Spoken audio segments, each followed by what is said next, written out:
নমস্কাৰ সকলোকে পুনৰবাৰ স্বাগতম জনাইছোঁ আমাৰ এই চেনেলটোলৈ বন্ধুসকল আমি যিটো ডাইৰেক্ট ৰিক্ৰুটমেণ্টৰ কাৰণে মক টেষ্ট আৰম্ভ কৰিছিলোঁ তাৰ আজি নেক্সট ভিডিঅ'লৈ আনিছোঁ মই গতিকে আপোনালোকে ভিডিঅ'টো শেষলৈকে চাব বুলি আশা ৰাখিছোঁ চ' আজি ভিডিঅ'ৰ প্ৰথম প্ৰশ্ন লৈছোঁ মই আহোম ৰাজ্যৰ আৰম্ভণি প্ৰথমজন হৈছে চুকাফা চুকাফাই কিমানটা ঘোঁৰা লৈ অসমত প্ৰৱেশ কৰিছিলে চুকাফা যেতিয়া অসমলৈ আহিছিলে ক'ৰ পৰা আহিছিলে চীনৰ মংমাওৰ পৰা আহিছিলে গতিকে কিমানটা ঘোঁৰা লৈ অসমত প্ৰৱেশ কৰিছিলে ইয়াৰ এইটো শুদ্ধ হ'ব প্ৰায় ৩০০টা ঘোঁৰা লগত লৈ চুকাফা অসমলৈ সোমাইছিলে ইয়াৰ পিছৰটো হৈছে ভাৰতীয় আৰ্য সমাজ ভাষাৰ প্ৰথম স্তৰৰ ভাষাৰ নিদৰ্শন কি ইয়াৰ ভিতৰত যিটো দিয়া আছে দিয়া থকা অপশ্যনকেইটাৰ ভিতৰত বন্ধুসকল অপশ্যন নম্বৰ চিটো শুদ্ধ চ' বৈদিক আৰু সংস্কৃত ভাষা হৈছে প্ৰথম স্তৰৰ ভাষাৰ নিদৰ্শন 7 সেন্টিমিটাৰ ব্যাসাৰ্ধৰ এটা বৃত্তৰ পৰিসীমাক যদিহে বৰ্গক্ষেত্ৰলৈ গঠন কৰা হয় তেনে বৰ্গক্ষেত্ৰটোৰ বাহুৰ জোখ কিমান হ'ব ঠিক আছে 7 সেন্টিমিটাৰ ব্যাসাৰ্ধৰ এটা বৃত্তৰ পৰিসীমা চাওক আমাৰ এটা সাৰ্কল দিয়া আছে সাৰ্কলটোৰ ৰেডিয়াছটো কিমান 7 সেন্টিমিটাৰ ঠিক আছে তো এই সাৰ্কলটোৰ যিমানখিনি আমাৰ পৰিসীমা আছে মানে এই লেন্থটো যিমান দীঘল আছে এটো যদি খুলি দিয়া যায় এনেকুৱা এটা লাইন পাব নাই এই লাইনটোৱে কি কৰিছে এটা বৰ্গ বনাইছে ঠিক আছে এই সাৰ্কলটো যদি আমি খুলি দিওঁ এনেকুৱা আমাৰ লাইন পামনে পাম দীঘলকৈ লাইনল হৈ যাব আৰু এই লাইনলৈ ক'ব কি বুলি পৰিসীমা ঠিক আছে পৰিসীমা ঠিক আছে এই পৰিসীমাৰ এই দীঘল লাইনডালেৰে যদিহে এটা বৰ্গ আকৃতি দিয়া হয় তেতিয়া হলে বৰ্গটোৰ বাহুৰ জোখ কিমান হ'ব বুলি কৈছে মানে ই কিমান দীঘল হ'ব আমাক উলিয়াব কৈছে এয়া আছে 7 সেন্টিমিটাৰ গতিকে পৰিসীমা কিমান হ'ব মনত ৰাখিব বৃত্তৰ পৰিসীমা হৈছে 2 পাই r পৰিসীমা কিমান হৈ যাব 2 পাই r য'ত পাই মানে হয়নে আৰু বৰ্গৰ পৰিসীমা আৰু এই বৃত্তৰ পৰিসীমাটো আমাৰ একেই হ'ব কাৰণ বৃত্তটো খুলি পিনিহে যেটা লাইন পাইছে সেইডালেৰে আমাক কি কৈছে এনেকুৱা বনাই পিনি এটা বৰ্গ বনাইছে অৰ্থাৎ বৃত্তৰ পৰিসীমা আৰু বৰ্গৰ পৰিসীমাটো একেই হ'ব ঠিক আছে প্ৰথমতে আমি যেহেতু বৃত্তটো দিয়া নাই বৃত্তৰ পৰিসীমা আমি উলিয়াই লম বৃত্তৰ পৰিসীমাটো কিমান হৈ যাব বৃত্তৰ পৰিসীমা মনত ৰাখিব গাইস 2 পাই r 2 পাই r ঠিক আছে য'ত 2 ইনটু পাই মানে হৈছে মনত ৰাখিব পাই মান যদি দিয়া নাথাকে আমাৰ 22/7 দিয়া আছে নহয় গতে পাই হৈছে 22/7 আৰু ৰেডিয়াস মানে কি হৈছে 7 নম্বৰ দিয়া আছে 7 টোৱে কেনসেল গুচি গ'ল কি থাকিলে 44 সেন্টিমিটাৰ অৰ্থাৎ বৃত্তৰ পৰিসীমাটো আমি কিমান পালো 44 সেন্টিমিটাৰ এতিয়া যদিহে 44 সেন্টিমিটাৰ বৃত্তৰ পৰিসীমাটো হয় তেতিয়া হলে আমাৰ কি হ'ব এই বৰ্গটোৰ পৰিসীমাও কিমান হ'ব বৰ্গটোৰ পৰিসীমা কিমান হ'ব 44 সেন্টিমিটাৰে হ'ব কাৰণ বৃত্তটো খুলি পিনি বৃত্তটোৰ যিমান বনাবলৈ যিমানখিনি আমাক লেন্থ প্ৰয়োজন হৈছিল সেই লেন্থখিনিহে বৰ্গৰ বনাবলৈ ব্যৱহাৰ কৰিছে অৰ্থাৎ বৰ্গৰ পৰিসীমাটো কিমান হ'ব 4 ইনটু সাইড ইকুৱেল টু 44 দিয়া আছে ঠিক আছে আপুনি সাইডটো যদি উলিয়াই দিয়ে আমাক 44 টো এই চাৰিটো যেটো ইয়াত পূৰণ হৈ আছিল ইয়াত কি কৰিব হৰণ কৰি দিব গতিকে কিমান হৈ যাব 11 অৰ্থাৎ বৃত্তত বৰ্গটোৰ বাহুৰ দৈৰ্ঘ্য কিমান হৈ গ'ল 11 সেন্টিমিটাৰ অপচনৰ কোনটো শুদ্ধ উত্তৰ হ'ব বি নম্বৰটো শুদ্ধ উত্তৰ হ'ব ঠিক আছে আৰু আশা কৰিছো বুজি পাইছে নিশ্চয় সব মই এটা প্ৰিন্ট কৰি দি দিছো ধুনীয়াকৈ আপোনাক পিডিএফ টো মই শেয়াৰ কৰি দিম মোৰ গ্ৰুপত জয়েন হ'ব ডেসক্ৰিপচন বক্সত দিয়া থাকিব হোৱাটছআপ গ্ৰুপৰ লিংকটো ইয়াতো মই টাইপ কৰি দি দিছো গতিকে আপোনালোকে ধুনীয়াকৈ বুজি পাব ঠিক আছে পিডিএফ খিনি যদি প্ৰয়োজন আছে বুলি ভাবে মই দি দিম আপোনালোকে মোৰ গ্ৰুপটো জয়েন হৈ ল'ব ঠিক আছে তো ইয়াৰ পিছতে চাওক কোনো দুটা সংখ্যাৰ গসাগু আৰু লসাগু দিয়া আছে কিমান চাওক গসাগুটো আমি কি লিখো ACF নহয় ACF লিখো ACF কিমান দিয়া আছে 2 to the power 5 আৰু LCM কিমান দিয়া আছে 2 to the power 5 and 7 Q যদি সংখ্যা দুটাৰ এটা হৈছে কিমান 2 to the power 7 এটা হৈছে 2 to the power 7 আৰু আনটো সংখ্যা কিমান হ'ব বুলি মই উলিয়াব কৈছে ঠিক আছে আনটো সংখ্যা মই ধৰি লৈছো x ঠিক আছে x into 2 to the power 7 sorry x into 2 to the power 7 is equal to LCM into HCF অৰ্থাৎ কি হৈছে সংখ্যা দুটাৰ পূৰণফলৰ আমি কি হেৰে আমাৰ লহাগু আৰু গহাগুৰ যেটা এটা সূত্ৰ আছে মনত ৰাখিব ল হা গু পূৰণ গহাগু ইজ ইকুৱেল টু সংখ্যা দুটাৰ পূৰণফল ঠিক আছে সংখ্যা দুটাৰ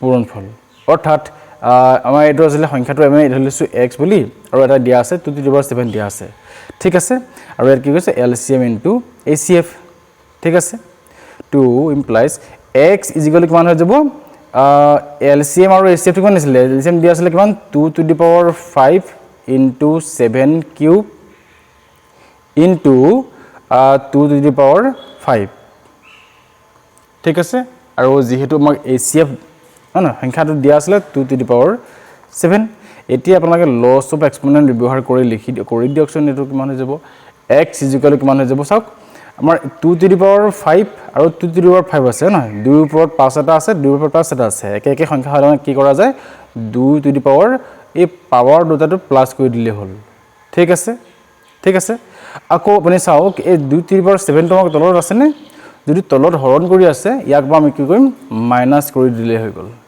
ঠিক আছে ইনটু 2 to the power আমাৰ লাস্টত কি আছে 7 কিউব আছে ঠিক আছে 7 to the power 3 আছে তাৰ মানে আমাৰ উত্তৰটো কোনটো হৈ যাব এতিয়া 2 to the power 10 minus 7 into 7 cube হয় না 7 কিউব আছে তাৰ মানে 2 কিউব into 7 কিউব হৈছে ঠিক আছে বুজি পাইছে 2 কিউব into 7 কিউব আমাৰ আছে নে আছে অপচন নম্বৰ এ টো আমাৰ শুদ্ধ উত্তৰ হৈছে হয় ঠিক আছে বুজি পাইছেন নিশ্চয় বন্ধুসকল খুব অসুবিধা হৈছে লাইটটো পুৰা আহি আছে গতিকে মেনেজ কৰক ইয়াৰ পিছতে মই পুনৰ এটা মেথছৰ অংক লৈছো √1296 = x² ঠিক আছে আমাৰ a2 x² মানটো কিমান দিয়া আছে √1296 ঠিক আছে প্ৰথমতে আমি কি কৰিব লাগিব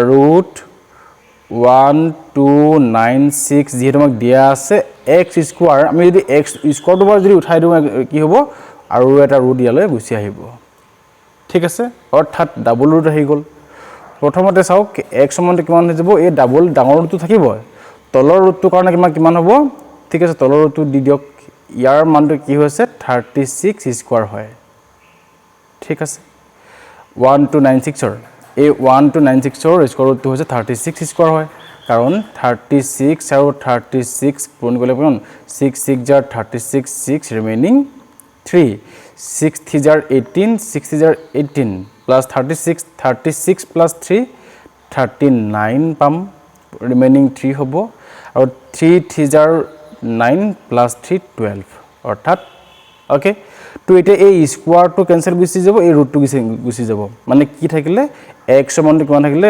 আন্ডাৰ ৰুট 36 থাকিলে তাৰ মানে প্ৰথমটো স্কয়াৰ ৰুট আমাৰ ক্যান্সেল গুছি গল ঠিক আছে এতিয়া আমাৰ কি হ'ব ইয়াৰ আমাৰ 6 স্কয়াৰ বুলি আমি জানে হয়তো 6 6 গুণ 36 না যদি স্কয়াৰটো ক্যান্সেল গুছি যাব ৰুটটো গুছি যাব কি থাকিলে 6 থাকিলে অৰ্থাৎ x স্কয়াৰ মানটো যদি হিয়াৰ আন্ডাৰ ৰুট 1296 দিয়া থাকে ইয়াৰ উত্তৰটো কোনটো আমি পালো বি নম্বৰটো পালো নিশ্চয় বুজি পাইছে সাগে ইয়াতে চাওক তলৰ কোনজন ব্যক্তিৰ প্ৰচেষ্টাৰ ফলত 2 ডিসেম্বৰ তাৰিখটো সুকাপা দিৱসৰ আৰম্ভণি ঘটিছিল আমি জানো যে অসমত 2 ডিসেম্বৰ তাৰিখটো হৈছে অসম দিৱস বুলি আলোচনা কৰা হয় গতিকে অসম দিৱস বা সুকাপা দিৱস কথাটো একেটাই হয় আৰু এই দিৱসটো কোনজন ব্যক্তিৰ প্ৰচেষ্টাত আমাৰ অসমত আৰম্ভ হৈছিল আৰু এইটো হৈছে আপোনাৰ মনত ৰাখিব খুব ধুনীয়া প্ৰশ্ন হয় এটো ভীমকান্ত ঠিক আছে অপচন নম্বৰ সি টো শুদ্ধ উত্তৰ হয় ভীমকান্ত বুঢ়াগোহাঁইৰ নেতৃত্বত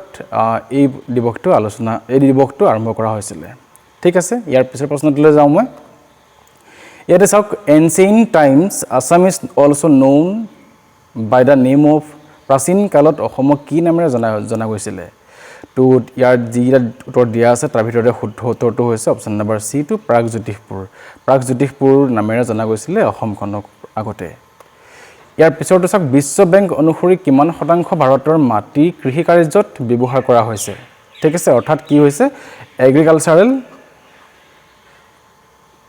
এগ্ৰিকালচাৰেল পাৰপস কিমান শতাংশ মাটি এগ্ৰিকালচাৰেল পাৰপাছত ব্যৱহাৰ কৰা হয় উত্তৰটো হৈছে অপশ্যন নম্বৰ এটো শুদ্ধ উত্তৰ হ'ব 60%।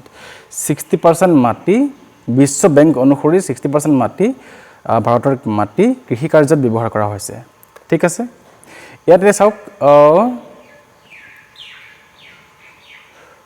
তলত উল্লেখ কৰা লেখকসকলৰ ভিতৰত অসমৰ কোনে 2018 চনত পদ্মশ্ৰী বঁটা লাভ কৰিছিল বন্ধুসকল পাৰ্টিকুলাৰ চনবিলাক আৰু পাৰ্টিকুলাৰ মানুহজনৰ নামটো মনত ৰখাটো প্ৰয়োজন আছে ঠিক আছে 2018 চনত পদ্মশ্ৰী বঁটা লাভ কৰা কোনজন আছিল অৰূপ কুমাৰ দত্ত অপশ্যন নম্বৰ এ টো হৈছে আপোনালোকৰ শুদ্ধ উত্তৰ ঠিক আছে অপশ্যন নম্বৰ এ টো হৈছে শুদ্ধ উত্তৰ অৰূপ কুমাৰ দত্ত ডাঙৰীয়াই 2018 চনত পদ্মশ্ৰী বঁটা লাভ কৰিছিল এইখিনি মই দি দিছো আপোনালোকে পিডিএফ পাই যাব যে 2024 চনত কোনে কোনে পাইছিলে আমাৰ শ্ৰী ৰঞ্জু হাজৰিকা পাইছিলে ভাৰ্জন জেকুয়া মেজনাৰী পাইছিলে শ্ৰী নয়নজ্যোতি শৰ্মাই পাইছিলে আৰু সেলফ মেড ৰাণী বৰুৱাই পাইছিলে কি কাৰণে পাইছিলে মই পিডিএফত সংযোগ কৰি দিছো আপোনালোকে চাই ল'ব ইয়াৰ পিছতে মই আপোনালোকক ক'ব বিচাৰিছো অসম উপত্যকা বঁটা অসম উপত্যকা সাহিত্য বঁটা বন্ধুসকল এই বঁটাটো খুবেই প্ৰয়োজনীয় আছে গতিকে মই আলোচনা কৰিম অকণমান দুটামান পইণ্ট ইয়াৰ বিষয়ে ক'ম ইয়াৰ পিছতে মই এই বঁটাটোৰ সৈতে জড়িত কিছুমান প্ৰশ্ন লৈ আহিম ঠিক আছে আপুনি জানি লওক the Assam valley literary award অসম উপত্যকা সাহিত্য বঁটা অসম উপত্যকা সাহিত্য বঁটা হৈছে অসমীয়া সাহিত্যৰ সৰ্বোচ্চ সাহিত্য পুৰস্কাৰ অসমীয়া সাহিত্যৰ সৰ্বোচ্চ পুৰস্কাৰটোৰ নামটো কি হৈছে সাহিত্য পুৰস্কাৰটোৰ নামটো হৈছে অসম উপত্যকা সাহিত্য বঁটা ঠিক আছে সৃজনীমূলক অসমীয়া সাহিত্যত স্মৰণীয় বৰঙণি আগবঢ়োৱা ব্যক্তিসকলক উইলিয়ামছন মেগৰ শৈক্ষিক ন্যাসৰ দ্বাৰা এই বঁটাটো প্ৰদান কৰা হয় আৰু এই বঁটাটো কেতিয়াবা আৰম্ভ হৈছিল 1990 চনৰ পৰা আৰম্ভ কৰা হৈছে ঠিক আছে conceived in the year 1990 by Williamson Magor Education Trust to honor creative writers who had enhanced Assam literature. Assam উপত্যকা সাহিত্য বঁটাটো মনত ৰাখিব অসম উপত্যকা সাহিত্য বঁটাৰ লগত কিমান কি সংলগ্নতা আছে 2 লাখ টকা থাকিব এখন প্ৰশস্তি পত্ৰ থাকিব বিশেষভাৱে নিৰ্মিত এটা ট্ৰফি প্ৰদান কৰা হয় ঠিক আছে এই বঁটাটো কি থাকে প্ৰথম কথা 2 লাখ টকা থাকিব এখন প্ৰশস্তি পত্ৰ আৰু বিশেষভাৱে নিৰ্মিত এটা ট্ৰফি প্ৰদান কৰা হয় ঠিক আছে প্ৰখ্যাত অসমীয়া ভাস্কৰ আৰু চিত্ৰশিল্পী শোভা ব্ৰহ্মই ঠিক আছে ভাস্কৰ আৰু চিত্ৰশিল্পী শোভা ব্ৰহ্মই এই বঁটাটোৰ আৰ্হি প্ৰস্তুত কৰিছিল অসম উপত্যকা বঁটাটো কোনে প্ৰস্তুত কৰিছিল বুলি আপোনাক প্ৰশ্ন আহিব পাৰে গতিকে মনত ৰাখিব চিত্ৰশিল্পী শোভা ব্ৰহ্মই এই বঁটাটো আলোচনা আৰ্হি প্ৰস্তুত কৰিছিল আৰু ইয়াত আৰু কি পায় 2 লাখ টকা পৰ লগতে এখন প্ৰশস্তি পত্ৰ লগতে এটা ট্ৰফি প্ৰদান কৰা হয় ঠিক আছে মানুহসকল আমাৰ চেনেলটো যদি এতিয়ালৈকে সাবস্ক্ৰাইব কৰা নাই সাবস্ক্ৰাইব কৰি ল'ব আৰু এতিয়ালৈকে আলোচনা কৰাৰ ভিতৰত কিমানখিনি প্ৰশ্নৰ উত্তৰ আপোনালোকে জানিছে এইখিনিও মোক কমেন্ট কৰি যাব যাতে পৰীক্ষা যিহেতু নিশ্চয় ওচৰ পালেহি গতিকে মই গম পাম কিমানখিনি আপোনালোকে আগবাঢ়িছে ইয়াৰ পিছৰটো প্ৰশ্নটো হৈছে তলত উল্লেখ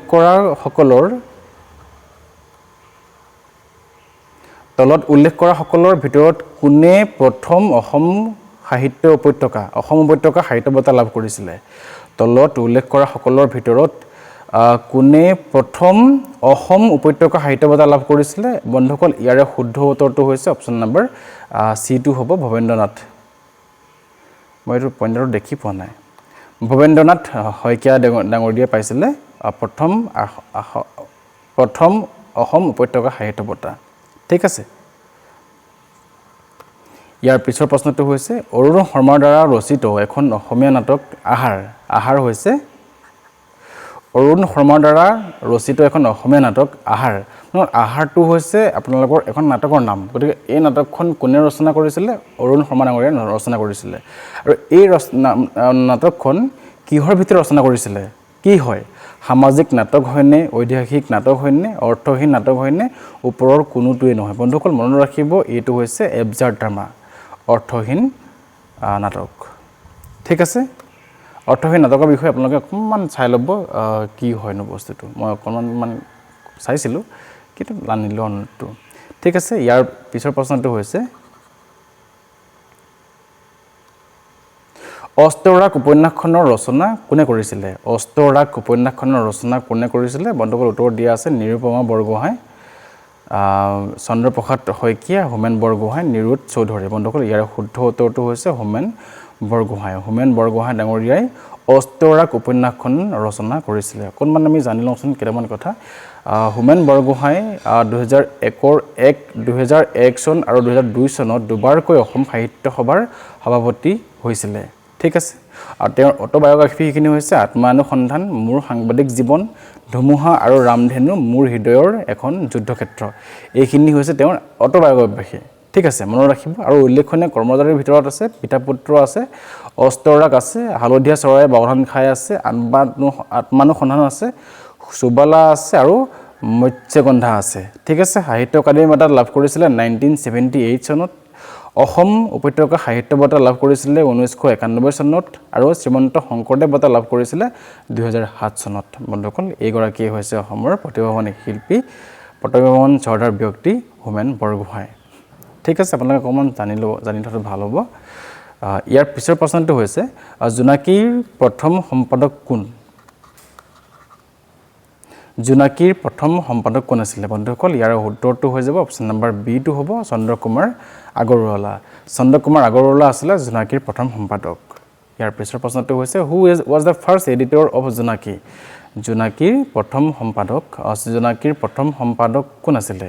প্ৰথমজন সম্পাদক বন্ধুসকল তেওঁৱে আছিলে চন্দ্ৰকুমাৰ আগৰৱালা।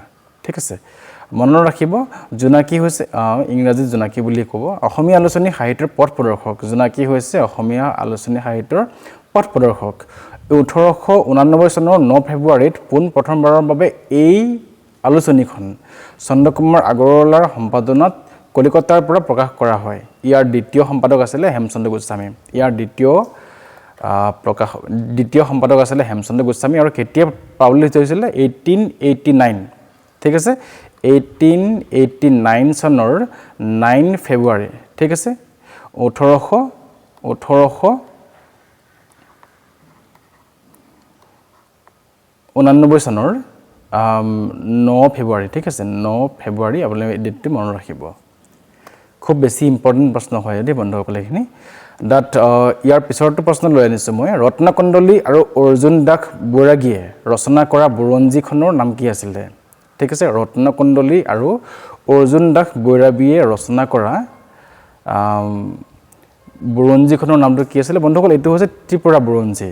অপশ্যন নম্বৰ এটো শুদ্ধ উত্তৰ। ত্ৰিপুৰা বুৰঞ্জী ৰচনা কোনে কৰিছিলে? ৰত্নকণ্ডলী আৰু অৰ্জুন দাস বৈৰাগীয়ে। ত্ৰিপুৰা বুৰঞ্জীনো হয় কি?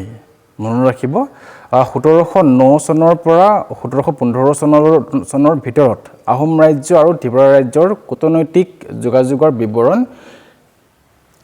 ত্ৰিপুৰা বুৰঞ্জী হৈছে। 1709 চনৰ পৰা 1715 চনৰ ভিতৰত আহোম ৰাজ্য আৰু ত্ৰিপুৰা ৰাজ্যৰ কূটনৈতিক যোগাযোগৰ যি বিৱৰণ আছিলে সেই বিৱৰণখিনি হৈছে ত্ৰিপুৰা বুৰঞ্জী। ঠিক আছে, 1724 চনত আহোম ৰাজ্যৰ দূত ৰত্নকণ্ডলী আৰু অৰ্জুন দাস বৈৰাগীৰ দ্বাৰা এই বুৰঞ্জীখন ৰচনা কৰা হৈছিলে।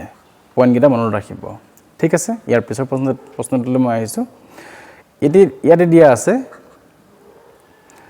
অসমীয়া গদ্যৰ পিতৃ হিচাপে কাক জনা যায়? অসমীয়া গদ্যৰ পিতৃ বুলি ক'লে মানে কাক জনা যাব? এইটো হ'ব অপশ্যন নম্বৰ চিটো বিটো ভট্টদেৱ। ভট্টদেৱৰ আচল নামটো কি আপোনালোকে যদি জানে মোক কমেণ্ট বক্সত জনাবচোন বন্ধুসকল। বন্ধুসকল আমি যেনেকৈ পাৰ্ট 1 পাৰ্ট 2কে মই লৈ আনিছিলোঁ ঠিক তেনেকৈ মই ইয়াতে লৈ অনা নাই, কিন্তু আপোনালোকে এতিয়ালৈকে কিমানখিনি শুদ্ধ উত্তৰ জানিছে বা কিমানখিনি শুদ্ধ কৰিছে মোক কমেণ্ট কৰি জনাই যাব, যাতে মই আপোনালোকক গম পাব পাৰোঁ যে আপোনালোকে কিমানখিনি আগবাঢ়ি গৈছে। ঠিক আছে, ভট্টদেৱৰ প্ৰকৃত নামটো হৈছে বৈকুণ্ঠনাথ ভট্টাচাৰ্য বা চমুকৈ বৈকুণ্ঠনাথ ভট্টাচাৰ্য। ঠিক আছে, ভট্টদেৱৰ প্ৰকৃত নামটো হৈছে বৈকুণ্ঠনাথ ভাগৱত ভট্টাচাৰ্য বা চমুকৈ বৈকুণ্ঠনাথ ভট্টাচাৰ্য। ঠিক আছে, কথা ভাগৱত, কথা গীতা, কথা ৰত্নাৱলী, ভক্তি বিবেক সংস্কৃতত লিখা এইখন আৰু কথা গীতা, কথা ভাগৱত, কথা ৰত্নাৱলী, শৰণ মালিকা, গুৰুবংশাৱলী, প্ৰসংগমালা, ভক্তিসাৰ সংস্কৃত ভাষাত ৰচিত এখন আৰু ভক্তি বিবেকখনৰ সংস্কৃত ভাষাত ৰচিত তেওঁৰ হৈছে কৰ্মৰাজি। ঠিক আছে, ভট্টদেৱৰ কৰ্মৰাজিৰ ভিতৰত এইখিনি পৰে, চাই যাব অকণমান। ইয়াৰ পিছতো হৈছে অংকীয়া নাট ৰচনা কৰা। অংকীয়া নাট ৰচনা কৰিবলৈ শংকৰদেৱে কোনটো ভাষা ব্যৱহাৰ কৰিছিলে?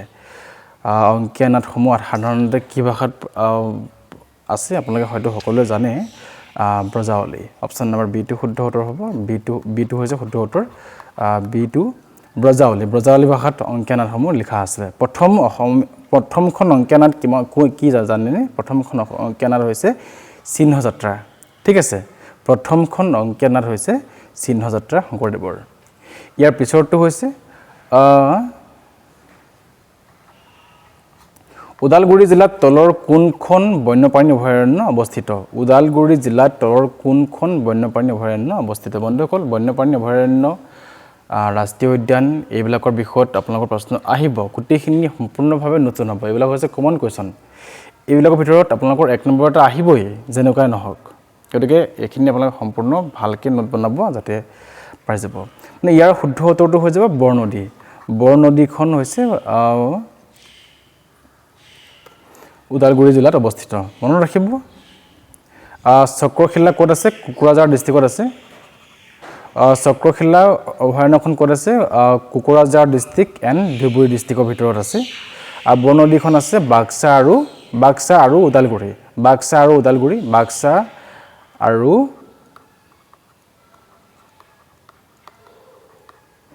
ওদালগুৰি আৰু আমচাংখন আছে গুৱাহাটী চহৰৰ পূব সীমান্তত অৰ্থাৎ কামৰূপত আছে ঠিক আছে আৰু বুঢ়া চাপৰিখন আছে শোণিতপুৰ ডিষ্ট্ৰিক্টত ঠিক আছে বুঢ়া চাপৰি বন্যপ্ৰাণী অভয়াৰণ্যখন আছে শোণিতপুৰ ডিষ্ট্ৰিক্টত এই গোটেইখন মই কথা কৈ দিছোঁ আপোনালোকে খুব ভালকৈ মনত ৰাখি ল'ব ঠিক আছে ইয়াৰ পিছৰ প্ৰশ্নটো লৈ আহিছোঁ মই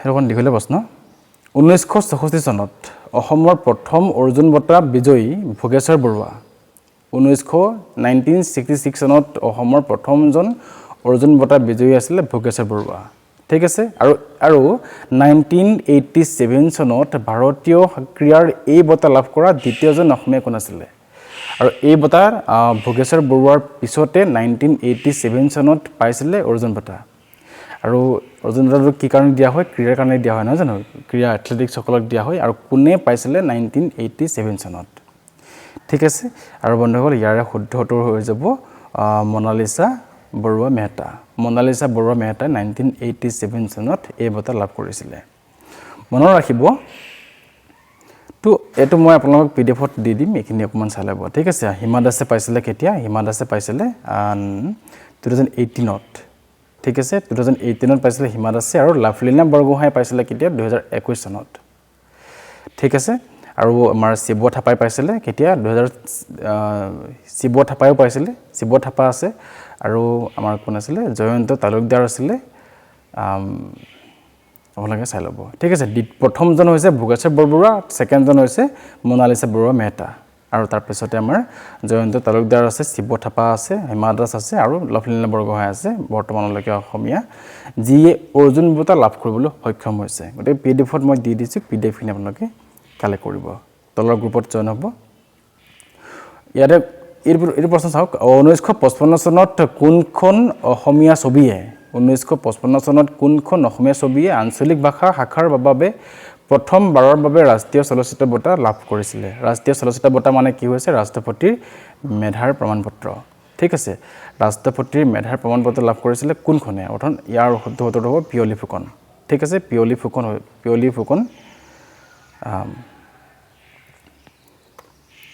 আপোনালোক ইয়াতে মনত ৰাখিব যে পিয়লি ফুকন মই অকণমান ইয়াতে দি দিছোঁ পিয়লি ফুকনখন প্ৰকাশ পাইছিলে 1955 চনত ঠিক আছে আৰু ইয়াৰ ডাইৰেক্টৰ আছিলে ফণী শৰ্মা ইয়াৰ পিছত আছিলে মাক আৰু মৰম প্ৰকাশ পাইছিলে 1957 চনত ইয়াৰ প্ৰকাশক আছিলে মানে ডাইৰেক্টৰ আছিলে নিপ বৰুৱা ঠিক আছে এই গোটেইখিনি আপোনালোকে চাই ল'ব আৰু মনত ৰাখিব 1966 চনত লতি ঘটি বুলি যিখন প্ৰকাশ পাইছিলে সেইখন প্ৰকাশ কৰিছিলে আমাৰ শ্ৰদ্ধাৰ ডক্টৰ ভূপেন হাজৰিকাদেৱে ঠিক আছে আৰু ডক্টৰ বেজবৰুৱা 1969 ত প্ৰকাশ পাইছিলে সেইখন আছিলে ব্ৰজেন বৰুৱাদেৱে লিখিছিলে ওকে কেতিয়াবা আপোনাক দি দিব যে 1977 চনত প্ৰকাশ পোৱা সন্ধ্যাৰাগখনে ৰাষ্ট্ৰপতিৰ প্ৰমাণৰ বঁটা লাভ কৰিছিলে ঠিক আছে ৰাষ্ট্ৰপতিৰ মেধাৰ প্ৰমাণপত্ৰ লাভ কৰিছিলে এইখনৰ ডাইৰেক্টৰ কোন আছিলে ভৱেন্দ্ৰনাথ শইকীয়া ঠিক আছে ভৱেন্দ্ৰনাথ শইকীয়া দেৱে পৰিচালনা কৰিছিলে সেইখন কিখন সন্ধ্যাৰাগখন ইয়াৰ পিছৰটো হৈছে মনত ৰাখিব 1945 চনত কাঞ্চন বৰুৱাৰ ৰচনা আৰু প্ৰথম 1945 চনত প্ৰকাশিত অসমীয়া উপন্যাসৰ এক নতুন সূচনা অসীমত যাৰ হেৰাল সীমা। অসীমত যাৰ হেৰাল সীমা কিন্তু এখন কোনে লিখিছিলে? কাঞ্চন বৰুৱাই লিখিছিলে, আমি সকলোৱে জানো। আৰু কেতিয়া প্ৰকাশ পাইছিলে? প্ৰথম 1945 চনত প্ৰকাশ পাইছিলে। কিন্তু কাঞ্চন বৰুৱাৰ হৈছে লেখকৰ উপনামটোহে। লেখকজনৰ প্ৰকৃত নামটো কি আছিলে? লেখকজনৰ প্ৰকৃত নামটো কি আছিলে? প্ৰশ্নটো চাওক বন্ধুসকল, কি বুলি দিছে? ইয়াতে দিছে কাঞ্চন বৰুৱা ৰচনা কৰা প্ৰথমখন কাঞ্চন বৰুৱাৰ ৰচনা আৰু প্ৰথম 1945 চনত প্ৰকাশিত অসমীয়া উপন্যাসৰ এক নতুন সূচনা হৈছে অসীমত যাৰ হেৰাল সীমা। অসীমত যাৰ হেৰাল সীমা উপন্যাসখন কোনে লিখিছিলে? কাঞ্চন বৰুৱাই। আৰু কাঞ্চন বৰুৱা কিমান চনত লিখিছিলে? 1945 চনত প্ৰকাশ পাইছিলে। হৈছে ঠিক আছে। কাঞ্চন বৰুৱা হৈছে লেখকজনৰ উপনাম হৈছে, উপনাম। গতিকে লেখকজনৰ প্ৰকৃত নামটো কি হয় বন্ধুসকল? ইয়াৰ মনত ৰাখিব। উত্তৰটো হৈছে অপশ্যনৰ বিটো ভুৱন মোহন বৰুৱা। কাঞ্চন বৰুৱা ওৰফে ভুৱন মোহন বৰুৱা। ভুৱন মোহন বৰুৱা হৈছে তেওঁৰ প্ৰকৃত নাম আৰু উপনাম হৈছে কাঞ্চন বৰুৱা। ঠিক আছে।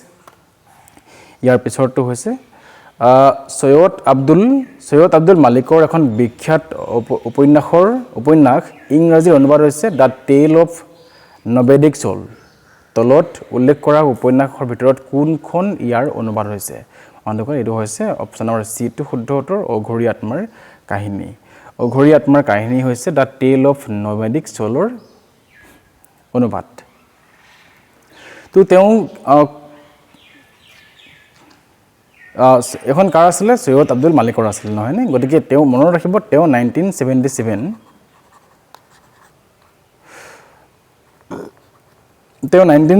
চনত অসম সাহিত্য সভাৰ অভয়াপুৰী অধিৱেশনৰ সভাপতিৰ আসন অলংকৃত কৰিছিলে। আৰু তেওঁৰ অঘৰী আত্মাৰ কাহিনী উপন্যাসখনৰ বাবে 1972 চনত সাহিত্য একাডেমী বঁটা লাভ কৰিছিল। আৰু তাৰপিছতে 1992 চনত অসম উপত্যকা সাহিত্য বঁটা লাভ কৰিছিলে। লগতে 1999 চনত শংকৰদেৱ বঁটা লাভ কৰিছিলে। আৰু ভাৰত চৰকাৰে প্ৰদান কৰা সৰ্বোচ্চ অসামৰিক সন্মান পদ্মশ্ৰী তথা পদ্মভূষণ লাভ কৰিছিলে 1999 চনত। ঠিক আছে।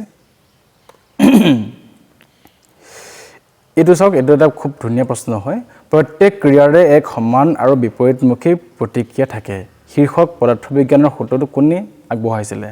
বন্ধুসকল ইয়াৰ শুদ্ধ উত্তৰটো হৈছে অপশ্যন নম্বৰ চিটো ছাৰ আইজাক নিউটন। গতিকে কি বুলি আছিলে? প্ৰত্যেক ক্ৰিয়াৰে এক সমান আৰু বিপৰীতমুখী প্ৰতিক্ৰিয়া থাকে। এইটো কোনে কৈছিলে? ছাৰ আইজাক নিউটনে কৈছিলে। ইয়াৰ পিছৰটো হৈছে কোন শতিকাত চৰিত পুথিৰ বৃদ্ধি আৰু বিকাশ হৈছিলে? বন্ধুসকল চৰিত পুথিবিলাক কি হৈছে? চৰিত পুথি হৈছে শংকৰোত্তৰ যুগৰ এক প্ৰকাৰৰ সাহিত্য। বৈষ্ণৱ গুৰু শংকৰদেৱ, মাধৱদেৱ, হৰিদেৱ, দামোদৰদেৱৰ জীৱন চৰিত্ৰক কেন্দ্ৰ কৰি তেওঁলোকৰ শিষ্যসকলে এই জীৱনীমূলক সাহিত্য ৰচনা কৰিছিলে। আৰু এইখনেই হৈছে চৰিত পুথি। এতিয়া প্ৰশ্নটো হৈছে কোন শতিকাত চৰিত পুথিৰ বৃদ্ধি আৰু বিকাশ হৈছিলে? বন্ধুসকল ইয়াৰ শুদ্ধ উত্তৰটো হ'ব অপশ্যন নম্বৰ ডি2 17 শতিকাত। এইটো ডি2 17 শতিকাত ইয়াৰ বৃদ্ধি আৰু বিকাশ হৈছিলে। ইয়াৰ পিছৰটো হৈছে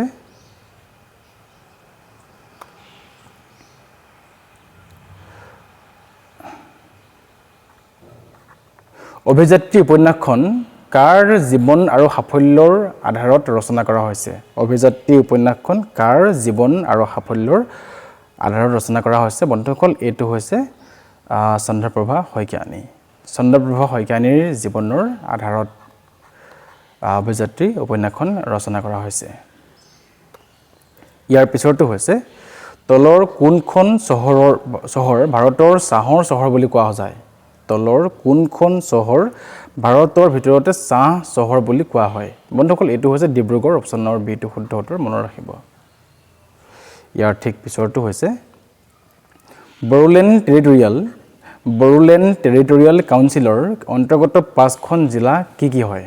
ঠিক আছে। বড়োলেণ্ড টেৰিটৰিয়েল কাউন্সিলৰ অন্তৰ্গত 5খন জিলা কি কি হয়? বন্ধুসকল উত্তৰ দিয়া আছে। ইয়াৰ ভিতৰতে শুদ্ধ উত্তৰটো হৈছে অপশ্যন নম্বৰ, আপোনালোকে চাওক কি কি আছে। কোকৰাঝাৰ আছে, চিৰাং আছে, বাক্সা আছে, তামুলপুৰ আছে আৰু ওদালগুৰি আছে। ঠিক আছে। কোকৰাঝাৰ আছে, তামুলপুৰ আছে, বাক্সা আছে, চিৰাং আছে আৰু ওদালগুৰি আছে। অপশ্যন নম্বৰ বি টো শুদ্ধ উত্তৰ হ'ব। এই মেপখনো মই দি দিছোঁ, আপোনালোকে PDF-ত চাই ল'ব, নহ'লেও আপোনালোকে ভিডিঅ'টো জুম কৰি চাই ল'ব। ঠিক আছে। ইয়াৰ পিছৰ প্ৰশ্নটো হৈছে ভাৰতৰ ইউনেস্কোৰ বিশ্ব ঐতিহ্য ক্ষেত্ৰ দুখন কি হৈছে? বা অসমৰ ইউনেস্কোৰ বিশ্ব ঐতিহ্য। বন্ধুসকল, বিশ্ব ঐতিহ্য ক্ষেত্ৰৰ ৰূপে কোনে স্বীকৃতি দিয়ে? ইউনেস্কোৱে দিয়ে। গতিকে অসমৰ তেনেকুৱা দুখন ঠাই আছে, সেই দুখন ঠাইৰ কি হয়? ইয়াৰে শুদ্ধ উত্তৰটো হৈ যাব কোনটো? আপোনালোকে যদি জানে মোক কমেণ্ট কৰি জনাওকচোন। ঠিক আছে, ইয়াৰ উত্তৰটো আপোনালোকে মোক কমেণ্ট কৰি জনাব, মই অপশ্যনতে কমেণ্টতে মই ৰিপ্লাই দি দিম। ঠিক আছে।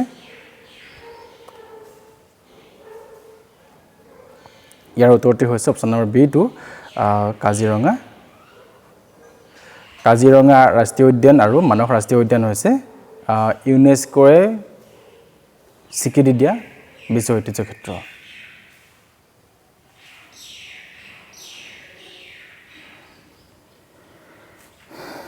ইয়াৰ পিছৰ প্ৰশ্নটো হৈছে অসমৰ কোনটো দিনত সতী জয়মতী দিৱস পালন কৰা হয়? কোনটো দিনত সতী জয়মতী দিৱস পালন কৰা হয়? উত্তৰটো হৈ যাব অপশ্যন নম্বৰ এ টো 27 মাৰ্চ। 27 মাৰ্চত সতী জয়মতী দিৱস পালন কৰা হয়। বন্ধুসকল, কেইটামান মই দিৱস দি দিছোঁ ইয়াতে খুব ধুনীয়াকৈ, ইম্পৰ্টেণ্ট হয়। 17 জানুৱাৰী হৈছে শিল্পী দিৱস। 24 and 12 ফেব্ৰুৱাৰী হৈছে চিলাৰায় দিৱস। 21 মে হৈছে ইণ্টাৰনেশ্যনেল টি ডে, মানে চাহ দিৱস। 20 জুনটো হৈছে বিষ্ণু ৰাভা দিৱস। 3 ছেপ্টেম্বৰ হৈছে অভিৰুচি স্পৰ্টছ ডে। 22 ছেপ্টেম্বৰ হৈছে ৰাইনো ডে। 24 নৱেম্বৰ হৈছে লাচিত দিৱস। 2 ডিচেম্বৰ হৈছে চুকাফা দিৱস বা আছাম দিৱস। এণ্ড 10 ডিচেম্বৰ হৈছে শ্বহীদ দিৱস। বন্ধুসকল, খুব বেছি ইম্পৰ্টেণ্ট হয় এই দিৱসকেইটা, আহিব পাৰে এটা প্ৰশ্ন। ঠিক আছে। ইয়াৰ পিছৰ প্ৰশ্নটো হৈছে অসমীয়া চনেট প্ৰিয়তমাৰ চিঠি কোনে ৰচনা কৰিছিলে? অসমীয়া চনেট প্ৰিয়তমাৰ চিঠি কোনে ৰচনা কৰিছিলে? সকলোৱে হয়তো জানে এইটো, হেমচন্দ্ৰ গোস্বামী। অপশ্যন নম্বৰ এ টো শুদ্ধ উত্তৰ হ'ব। ঠিক আছে। ইয়াৰ পিছৰ প্ৰশ্নটো লৈ আহিছোঁ মই। কামৰূপ ৰাজ্যৰ কোনজন ৰজাক মহাৰাজাধিৰাজ বুলি জনা গৈছিলে? কামৰূপ ৰাজ্যৰ কোনজন ৰজাক মহাৰাজাধিৰাজ বুলি কোৱাৰ লগে লগে কোন মনত ৰাখিব? পুষ্যবৰ্মন। অপশ্যন নম্বৰ এ টো শুদ্ধ উত্তৰ হয়, পুষ্যবৰ্মন। পুষ্যবৰ্মনক মহাৰাজাধিৰাজ বুলি জনা যায়। ইয়াৰ পিছৰটো হৈছে 2023 চনৰ ছেপ্টেম্বৰ মাহত কাজিৰঙা ৰাষ্ট্ৰীয় উদ্যানৰ প্ৰথম মহিলা সঞ্চালক হিচাপে কাক নিযুক্তি দিয়া হৈছিলে? বন্ধুসকল, ইয়াৰ উত্তৰটি হৈছে সোণালী ঘোষ। অপশ্যন নম্বৰ বি টো শুদ্ধ উত্তৰ হ'ব। সোণালী ঘোষক দিয়া হৈছিলে কাজিৰঙা ৰাষ্ট্ৰীয় উদ্যানৰ প্ৰথম মহিলা সঞ্চালক হিচাপে। ঠিক আছে। তেওঁ কিন্তু অসমৰ নহয়। নিম্নলিখিত কোন ৰজাৰ শাসনকালত বৰবৰুৱা আৰু বৰফুকন পদবীৰ সৃষ্টি কৰা হৈছিলে? নিম্নলিখিত কোন ৰজাৰ শাসনকালত বৰবৰুৱা আৰু বৰফুকন পদৰ সৃষ্টি কৰা হৈছিলে? এইটো হৈছে বন্ধুসকল প্ৰতাপ সিংহ। অপশ্যন নম্বৰ গ টো শুদ্ধ উত্তৰ। প্ৰতাপ সিংহৰ দিনতে বৰবৰুৱা আৰু বৰফুকন পদবীৰ সৃষ্টি কৰা হৈছিলে। ইয়াৰ পিছৰটো হৈছে আহোম ৰাজ্যৰ প্ৰথম বৰবৰুৱা কোন আছিলে? আহোম ৰাজ্যৰ কোনে সৃষ্টি কৰিছিলে বৰবৰুৱা আৰু বৰফুকনটো? প্ৰতাপ সিংহই। গতিকে প্ৰথমজন বৰবৰুৱা কোন আছিলে? মোমাই তামুলী আছিলে। বন্ধুসকল, উত্তৰটো গ নম্বৰটো শুদ্ধ উত্তৰ হ'ব। মোমাই তামুলী আছিলে প্ৰথমজন বৰবৰুৱা। ইয়াৰ পিছৰটো প্ৰশ্ন হৈছে পাহাৰীয়া অঞ্চলত কি পদ্ধতিৰে খেতি কৰা হয়? বন্ধুসকল, পাহাৰীয়া অঞ্চলত যিটো পদ্ধতিৰে খেতি কৰা হয় সেইটো হৈছে বেদিকা। অপশ্যন নম্বৰ এ টো শুদ্ধ উত্তৰ। বেদিকা বা টেৰেক ফাৰ্মিং বুলি কোৱা হয়। তলৰ কোন ঠাইত কয়লাৰ খনি নাই? তলৰ কোন ঠাইত কয়লা খনি নাই? এইটো হৈছে বন্ধুসকল অপশ্যন নম্বৰ ডি টো শদিয়াত নাই। শদিয়াত কয়লা খনি নাই। লিডুত আছে, কৰাণীগঞ্জত আছে, বোকাৰোতো আছে, কিন্তু শদিয়াত নাই। ইয়াৰ পিছৰ প্ৰশ্নটো হৈছে বিশ্বৰ ভিতৰত ডাঙৰ তৈল শোধনাগাৰটোৰ নাম কি হয়? বিশ্বৰ ভিতৰত ডাঙৰ তৈল শোধনাগাৰটো অৰ্থাৎ অইল ৰিফাইনাৰীটোৰ নামটো হৈছে জামনগৰ ৰিফাইনাৰী। ঠিক আছে। জামনগৰটো ক'ত আছে? গুজৰাটত আছে।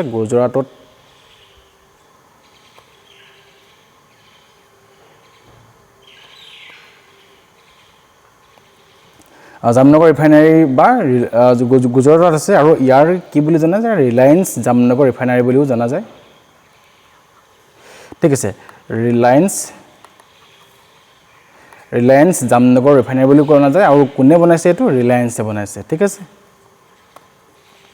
ইয়াৰ পিছৰটো প্ৰশ্ন হৈছে যে তলৰ কোনখন ঠাইত তৈল ক্ষেত্ৰ নাই is not an oil field ক'ত নাই বন্ধুসকল এইটো আপোনালোকৰ ডিগবৈত আছে মৰাণত আছে নাহৰকটীয়াতো আছে কিন্তু ডুমডুমাত নাই অৰ্থাৎ ডুমডুমাৰ হয়তো শুদ্ধ উত্তৰটো কোৱেশ্চন নম্বৰ নেক্সট ভাৰতৰ আটাইতকৈ ডাঙৰ বতাহ পাৰ্ক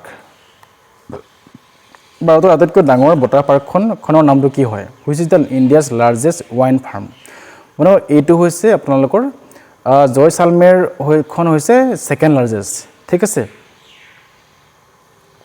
মই ধুনীয়াকৈ লিখি দিছোঁ ইয়াতে জয়সালমেৰ অপশ্যনৰ বি টো চাওক জয়সালমেৰখন হৈছে সেকেন্ড লাৰ্জেষ্ট আৰু মুপানন্দল ৱাইন ফাৰ্মখন হৈছে প্ৰথমখন মানে ডাঙৰখন ৱাইন ফাৰ্ম ঠিক আছে মই লিখি দিছোঁ দ্য মুপানন্দল ৱাইন farm located in Muppandal Kanyakumari district তামিলনাডুৰ কন্যাকুমাৰীত অৱস্থিত এখন আৰু এইখনেই হৈছে ইণ্ডিয়াছ লাৰ্জেষ্ট অপাৰেশ্যনেল অঞ্চল ৱাইন ফাৰ্ম ঠিক আছে দ্য জয়সালমাৰ ৱাইন park in India is second largest and globally the fourth largest operational অঞ্চল ৱাইন farm This project is located in Jaisalmer district, Rajasthan. This project is located Jaisalmer district, Rajasthan. বন্ধুসকল জয়সালমেৰ wine পাৰ্কখনৰ বিষয়ে আপোনালোকে অকণমান চাই মেলি শিকি ল'ব জানি যাব ঠিক আছে এইটো বহুত ইম্পৰ্টেণ্ট হয় ইয়াৰ পিছৰ প্ৰশ্নটো হৈছে তলৰ কোনখন ৰাজ্যত পাৰমাণৱিক শক্তিৰ প্ৰকল্প নাই তলৰ কোনখন ৰাজ্যত পাৰমাণৱিক শক্তিৰ প্ৰকল্প নাই ইয়াৰে উত্তৰটো হৈ যাব কেৰেলাত পাৰমাণৱিক শক্তিৰ প্ৰকল্প নাই বন্ধুসকল মনত ৰাখিব আপোনালোকে খুব বেছি ইম্পৰ্টেণ্ট নহয় মহাৰাষ্ট্ৰত আছে নামটো হৈছে তাৰাপুৰ ৰাজস্থানত আছে নামটো হৈছে ৰবট ভাট্টা উত্তৰ প্ৰদেশত আছে নামটো হৈছে নাৰুৱা গুজৰাটত আছে নামটো হৈছে কাকৰাপাৰ আৰু কৰ্ণাটকত আছে নামটো হৈছে কিয়াগা কালপক্কমত আছে নামটো হৈছে তামিলনাডুত আছে নামটো হৈছে কালপক্কম আৰু তামিলনাডুতে আৰু এখন আছে কুন্দন কোলামু তামিলনাডুতে আছে সো সকলোতকৈ বেছি নিউক্লিয়াৰ পাৱাৰ প্লেণ্ট আছে বুলি যদি সুধে যে ক'ত আছে ভাৰতৰ ক'ত আছে এইটো হৈছে হ'ব তামিলনাডুত আটাইতকৈ বেছি নিউক্লিয়াৰ পাৱাৰ প্লেণ্ট আছে ইয়াৰ পিছৰটো হৈছে ভাৰতৰ ডাঙৰ নদী বান্ধটোৰ নাম কি হয় ভাৰতৰ ডাঙৰ নদী বান্ধটোৰ নামটো হৈছে ভাক্ৰা নাঙল নদী বান্ধ ঠিক আছে ভাক্ৰা নাঙল ডেম আৰু এইটো ক'ত আছে হিমাচল প্ৰদেশ আৰু পাঞ্জাৱত আছে ঠিক আছে আৰু এইটো হৈছে ভাৰতৰ ভিতৰতে সকলোতকৈ ডাঙৰ নদী বান্ধ ইয়াৰ পিছৰ প্ৰশ্নটো হৈছে ভাৰতৰ কোনখন মহাদেশত আটাইতকৈ বেছি সংখ্যক দেশ আছে ইয়াতে আপোনালোকৰ শুদ্ধ উত্তৰটো হৈ যাব অপশ্যন নম্বৰ বি টো আফ্ৰিকা মহাদেশত ঠিক আছে আফ্ৰিকা মহাদেশত টোটেল 54খন দেশ আছে ইয়াতে কৈছে কোনটো অঞ্চলত জনসংখ্যা আটাইতকৈ বেছি আছে বুলি কৈছে বন্ধুসকল এইটো হ'ব আপোনালোকৰ ইষ্ট এছিয়া পূব এছিয়া হ'ব আৰু জনসংখ্যাৰ ঘনীকৰণৰ ভিত্তিত পৃথিৱীৰ প্ৰধান 4টা ঘনবসতি অঞ্চল হৈছে পূব এছিয়া দক্ষিণ পূব এছিয়া পশ্চিম আৰু মধ্য ইউৰোপ আৰু আমেৰিকা যুক্তৰাষ্ট্ৰৰ উত্তৰ পূব উপকূলীয় অঞ্চল হৈছে পৃথিৱীৰ ভিতৰতে আটাইতকৈ বেছি জনসংখ্যা থকা জেগা ম্যাক্সিমাম পপুলেশ্যন কি বুলি ক'লো মই পূব এছিয়া দক্ষিণ পূব এছিয়া পশ্চিম আৰু মধ্য ইউৰোপ আৰু আমেৰিকা যুক্তৰাষ্ট্ৰৰ উত্তৰ পূব উপকূলীয় অঞ্চল বন্ধুসকল এই কথাখিনি মনত ৰাখিব এইটো বহুত বেছি ইম্পৰ্টেণ্ট প্ৰশ্ন হয় ইয়াৰ পিছৰটো মই লৈছোঁ 2011 চনৰ লোকপিয়ল 2011 চনত অসমৰ জনসংখ্যা কিমান আছিলে আমি যিটো আমাৰ 2011ত সেন্সাছ হৈছিলে ন তেতিয়া আমাৰ এইটো কিমান বুলি ওলাইছিলে 3.12 কোটি টকা 3.12 কোটি আছিলে অসমৰ জনসংখ্যা ইয়াৰ পিছৰটো হৈছে শিক্ষক তলৰ কোন বৃত্তিৰ সৈতে জড়িত শিক্ষকসকল তলৰ কোনটো বৃত্তিৰ সৈতে জড়িত ইয়াতে অপশ্যন দিয়া আছে প্ৰাথমিক বৃত্তি দ্বিতীয় বৃত্তি তৃতীয় বৃত্তি আৰু চতুৰ্থ বৃত্তি সো ইয়াতে শুদ্ধ উত্তৰটো হ'ব যে অপশ্যন নম্বৰ এইটো সিটো তৃতীয়ক বৃত্তি ঠিক আছে ইয়াৰ পিছৰটো হৈছে তলত উল্লেখ কৰা কোনখন মহাদেশত মানুহৰ স্থায়ী বসতি নাই বন্ধুসকল এইটো হৈছে এণ্টাৰ্কটিকাত আপোনালোকৰ 2 কিলোমিটাৰ মান ডাঠকে বৰফ পৰে গতিকে ইয়াত মানুহ থকাটো অসম্ভৱ মানুহ মানে থাকিবলৈ নোৱাৰে